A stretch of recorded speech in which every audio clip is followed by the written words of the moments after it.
कटोरा स्टेडियम। हमारे बड़े भाई रविशंकर जी, सामने स्वतंत्र देव सिंह जी बैठे हुए हैं, माननीय मीनाक्षी लेखी जी बैठी हुई हैं। आप सबके हम प्रणाम करतनी। और हमार घर गाजीपुर पड़ेला और पूर्वांचल के बहुत सारे लोगन से भेंट मुलाकात हम रेगुलर करत रहिला। जैसे ना होई लोई एजा बात आज हो जाता। मैं सबका भाषण सुन रहा था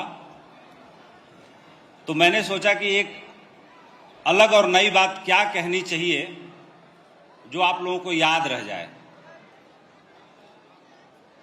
जिस माटी में हम जन्मे हैं, हम लोग जब जूनियर क्लासेस में थे तो एक प्रार्थना करते थे पढ़ाई शुरू करने से पहले कि वह शक्ति हमें दो, दया निधे, कर्तव्य मार्ग पे डट जावे।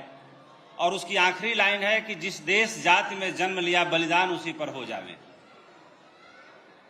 तो सोचते सोचते मुझे एक कहानी ध्यान आई, वो कहानी आज आप लोगों से शेयर करूंगा। और बहुत लंबा समय हो गया लोगों को बोलते हुए। कहा जाता है कि 45 मिनट की जब सभा हो जाती है और 45 मिनट के बाद जिस वक्ता का नंबर आता है उसे 1 से 2 मिनट से ज़्यादा समय नहीं लेना चाहिए। यहाँ तो कई घंटे हो गए हैं, तो मैं 1-2 मिनट ही आप लोगों का समय लूंगा।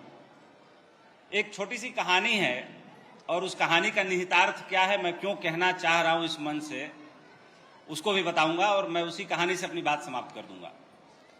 कहानी एक गांव की है। वहां बहुत लंबे समय से सूखा और अकाल पड़ा हुआ था और एक बाबा जी आए उस गांव में और उन्होंने सभी गांव वालों को इकट्ठा किया और कि अगले दिन सब लोग इकट्ठा हुए और मैं प्रार्थना करूंगा और सबके सामने बारिश होगी। सारे गांव वाले इकट्ठा हुए।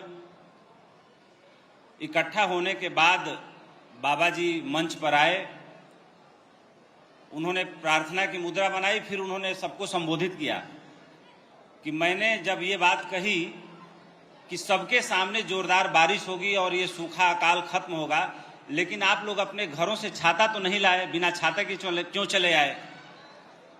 सब एक दूसरे का मुंह देखने लगे। तो बाबा जी ने कहा कि मैं बताता हूं आप लोग छाता क्यों नहीं लेके आए।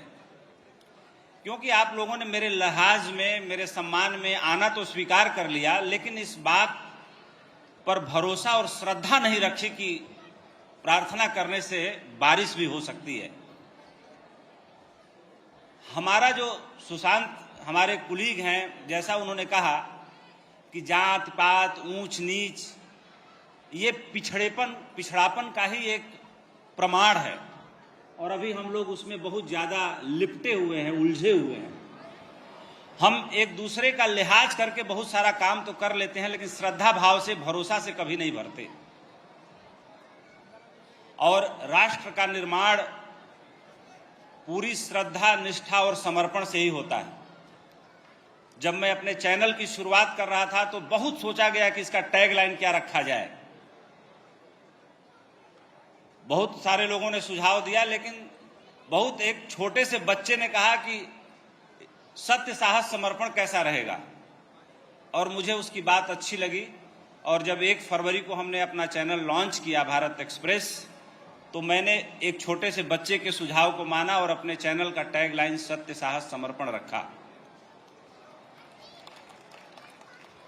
एक और कहानी कह देता हूं कि हमारा चित्त कैसा है, उसे क्यों बदलने की जरूरत है। जर्मन के एक वैज्ञानिक हुए, नोबेल लॉरिएट थे। जर्मन में एक अंधविश्वास है कि जहां आप बैठते हैं उसके पीछे घोड़े की नाल लटका दें तो ईश्वर का जो भी आशीर्वाद बरसेगा, ऊपर वाले का जो भी आशीर्वाद बरसेगा, वो घोड़े की नाल में आके संचित हो जाएगा। उनसे एक उनके कुलीग मिलने आए, वो भी नोबेल लॉरिएट थे और अमेरिका से मिलने आए। तो उन्होंने कहा कि मैंने अखबारों में पढ़ा कि तुम इतना पढ़े लिखे वैज्ञानिक हो कि अंधविश्वासी हो गए हो, तुमने घोड़े की नाल लटका रखी है पीछे। तो उसने कहा कि वो तो आप देख ही रहे, लटकी हुई है। तो बोले कि ऐसा क्यों है, तुम अंधविश्वासी हो, तुम इसमें भरोसा करते हो? बोले मैं बिल्कुल भरोसा नहीं करता, लेकिन देने वाले ने कहा है कि तुम भरोसा करो न करो, ईश्वर का आशीर्वाद तो इसमें आके अटकेगा ही। तो हमारा चित्त भी ऐसा ही है। आदमी बड़ा बेईमान है, बहुत सारी जगहों पर वो जाता है, काम करता है, लेकिन भरोसे से नहीं करता, आधे अधूरे मन से करता है, हो या न हो। शायद हो भी सकता है। हम भूत प्रेतों में भरोसा करते हैं, नहीं भी करते हैं, लेकिन जब किसी अंधेरी रात में किसी सुनसान जगह पे पहुंचते हैं तो हमारा मन ये कहता है कि हो सकता है भूत होते हों, और दिन के उजाले में हम भूत प्रेतों पे भरोसा नहीं करते। ये मन की हमारी स्थिति है, और ऐसे मन की स्थिति से एक बहुत मजबूत राष्ट्र के निर्माण में बाधा आती है।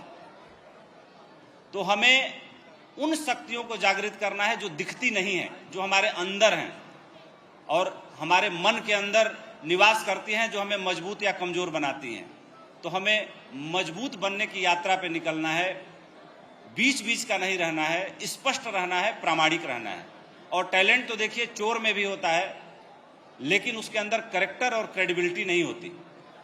तो टैलेंट से एक लेवल पे हम आगे तो बढ़ जाएंगे, लेकिन टैलेंट के बाद का जो पड़ाव है, चरित्र और जो क्रेडिबिलिटी जिसको कहते हैं, वो हमें विकसित जरूर करना है। अपने बच्चों में करना है, अपने लोगों के बीच करना है। जो जगह पर बैठे लोग हैं उन्हें कभी कभी याद भी दिलाना पड़ता है, तो वो काम हमें करते रहना है। इसी के साथ मैं अपनी बात समाप्त करता हूं। मैंने 5 से 6 मिनट आपका समय लिया, बहुत बहुत आभार से भरा हूं, अनुग्रहित हूं, और मनीष जी की पूरी टीम को बहुत बहुत धन्यवाद देता हूं। बहुत ही जबरदस्त आयोजन किया और लोगों को जिस तरह से उन्होंने जोड़ा है, ये काबिले तारीफ है। और इस कार्यक्रम को और बड़ा करने में जो कुछ भी हो सकता है, हम सभी लोगों को एक ही कदम सही बढ़ाना चाहिए। जय हिंद, जय भारत।